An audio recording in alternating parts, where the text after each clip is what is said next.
अस्मिता tutorials में आप सबका स्वागत है। आज हम देखने वाले हैं इंद्रप्रस्थ, जो कि बाल महाभारत कथा कक्षा 7वीं का एक पाठ है।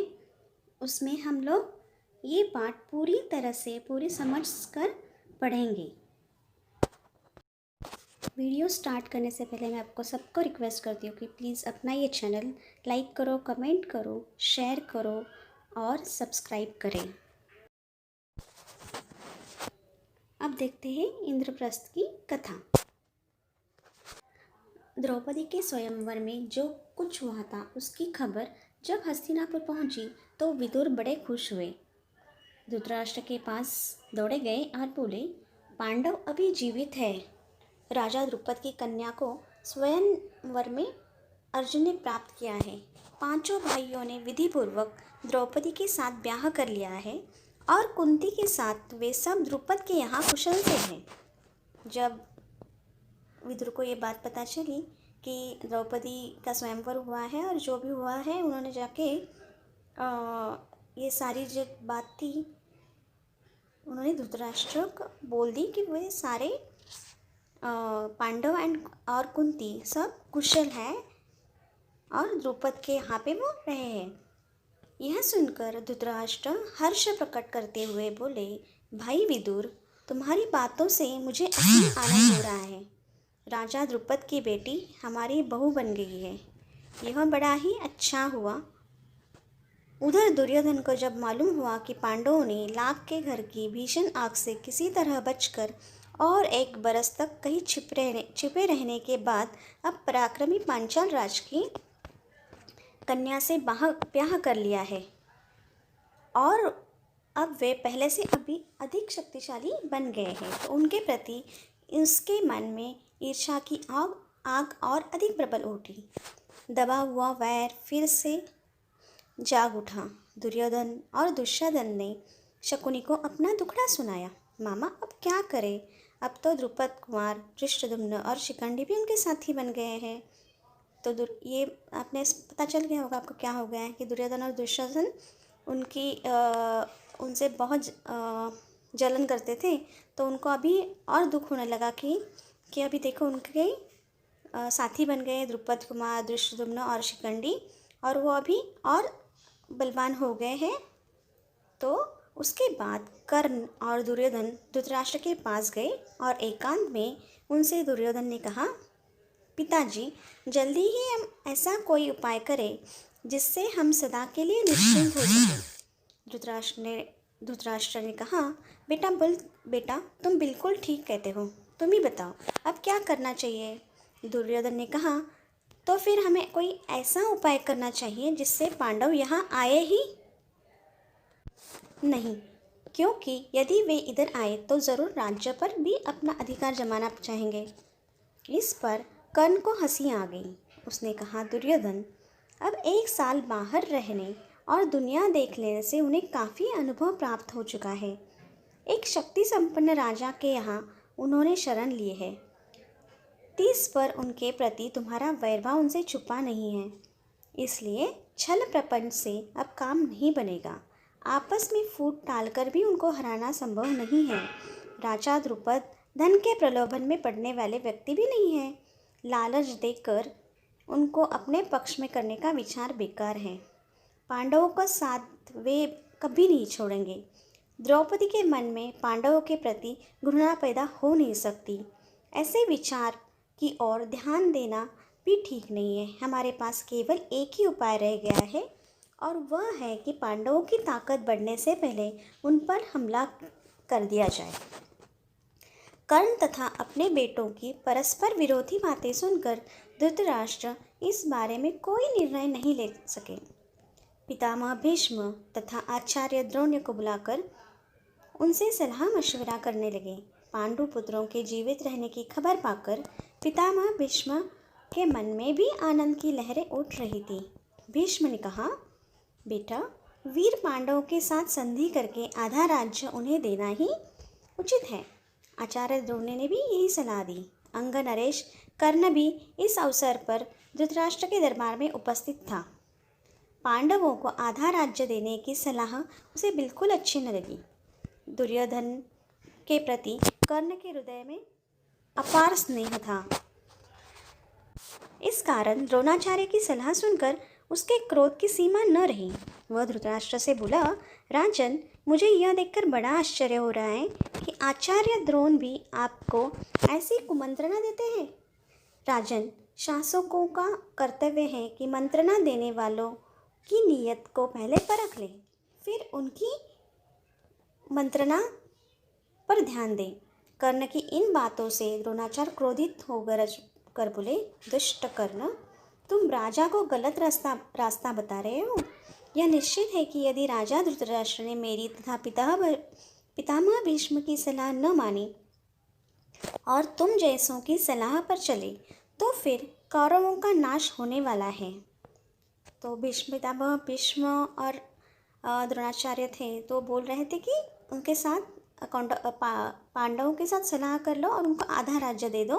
बट दुर्योधन और कर्ण को ये बात मान्य नहीं थी कि उनको आधा राज्य दे।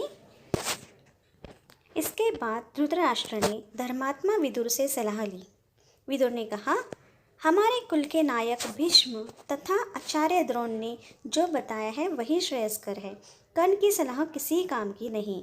तो अब धृतराष्ट्र ने जो विदुर से बोला कि क्या करना चाहिए इसमें, तो द्रोणाचार्य विदुर ने भी वही बोला कि जो हमारे भीष्म हैं, गुरुवर्य भीष्म हैं, आचार्य द्रोण हैं, उन्होंने जो बताया वही अपने लिए फ़ायदे कारक है।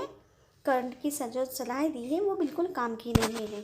अंत में सब सोच विचार कर धृतराष्ट्र ने पांडु के पुत्रों को आधा राज्य देकर संधि कर लेने का निश्चय किया और पांडवों को द्रौपदी तथा कुंती सहित सादर लिवा लाने के लिए विदुर को पांचाल देश भेजा। विदुर पांचाल देश को रवाने हो गए।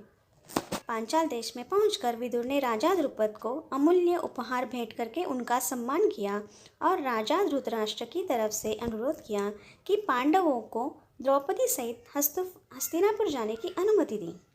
विदुर का अनुरोध सुनकर राजा द्रुपद के मन में शंका हुई। उनको धृतराष्ट्र पर विश्वास न हुआ। सिर्फ इतना कह दिया कि पांडवों की जैसी इच्छा हो वही करना ठीक होगा। तो क्या हो गया, जब लास्ट में क्या हो गया, अंत में क्या हो गया, धृतराष्ट्र ने बहुत सोचा और सोचने के बाद उसने तय कर लिया कि आधा राज्य पांडवों को दे दिया जाए और उन्होंने विदुर को पांचाल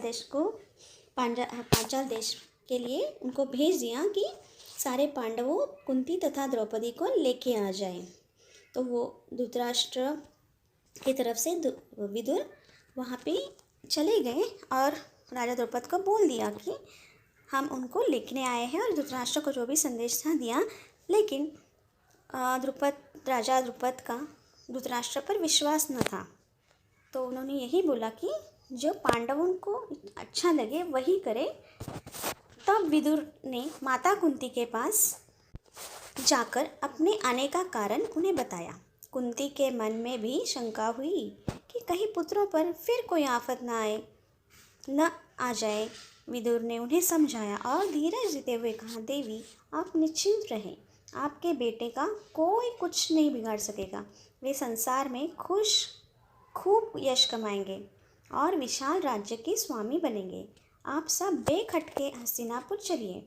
आखिर द्रुपद राजा ने भी अनुमति दे दी और विदुर के साथ कुंती और द्रौपदी समेत पांडव हस्तिनापुर को रवाना हो गए। उधर हस्तिनापुर में पांडवों के स्वागत की बड़ी धूमधाम से तैयारियां होने लगी। जैसा कि पहले ही निश्चय हो चुका था, युधिष्ठिर का यथाविधि राज्याभिषेक हुआ और आधा राज्य पांडवों के अधीन किया गया। राज्याभिषेक के उपरांत युधिष्ठिर को आशीर्वाद देते हुए धृतराष्ट्र ने कहा, बेटा युधिष्ठिर, मेरे अपने बेटे बड़े दुरात्मा हैं। एक साथ रहने से संभव है कि तुम लोगों के बीच बैर बढ़े। इस कारण मेरी सलाह है कि तुम खांडवप्रस्थ को अपनी राजधानी बना लेना और वहीं से राज करना। खांडवप्रस्थ वही नगरी है जो पुरु, नहुष एवं ययाति जैसे हमारी प्रतापी पूर्वजों की राजधानी रही है। हमारे वंश की पुरानी राजधानी खांडवप्रस्थ को फिर से बसाने का यश और श्रेय तुम्ही को प्राप्त हो। धृतराष्ट्र के मीठे वचन मानकर पांडवों ने खांडवप्रस्थ के भग्नावशेषों पर, जो कि उस समय तक निर्जन वन बन चुका था, निपुण शिल्पकारों से एक नए नगर का निर्माण कराया। सुंदर भवनों, अभेद्य दुर्गों आदि से सुशोभित उस नगर का नाम इंद्रप्रस्थ रख दिया। इंद्रप्रस्थ की शान एवं सुंदरता ऐसी हो गई कि सारा संसार उसकी प्रशंसा करते न थकता था। अपनी राजधानी में द्रौपदी और माता कुंती के साथ पांचों पांडव 23 बरस तक सुखपूर्वक जीवन बिताते हुए न्यायपूर्वक राज्य करते रहे। जब विदुर उनको लेके आया पांडवों को, तो हस्तिनापुर में उनका युधिष्ठिर का राज्याभिषेक हुआ और आधा राज्य उनको दिया। और फिर धृतराष्ट्र ने उसको बोला, युधिष्ठिर को बोला कि उसके बेटे धृतराष्ट्र के जो बेटे थे वो बड़े दुरात्मा था, मीन्स अच्छे नहीं थे, तो एक साथ रहना तो बहुत मुश्किल है, तो इससे अच्छा है तुम खांडवप्रस्थ जो उनका और एक जगह थी वहाँ पे, वहाँ उसको ही अपना राजधानी बना ले। लेकिन खांडवप्रस्थ ऐसी नगरी थी कि जो अभी तो बहुत खराब, मीन्स उसका कुछ नहीं रहा था, वहाँ पे निर्जन बन चुका था, निर्जन वन बन चुका था। तो युधिष्ठिर ने वहाँ जाके वहाँ पे सुंदर नगर बना दिया, सुंदर भवन बना दिए, दुर्गों मीन्स किले बना दिए, और उसका नाम इंद्रप्रस्थ रख दिया। और 23 साल तक वहाँ पे राज्य उन्होंने करते रहे। अगर यह वीडियो आपको अच्छा लगे तो अस्मिता ट्यूटोरियल्स इस चैनल को लाइक करना मत भूलो, शेयर करो, कमेंट करो, सब्सक्राइब करो और अपने दोस्तों को सजेस्ट करो कि ये वीडियो देखें। Thank you.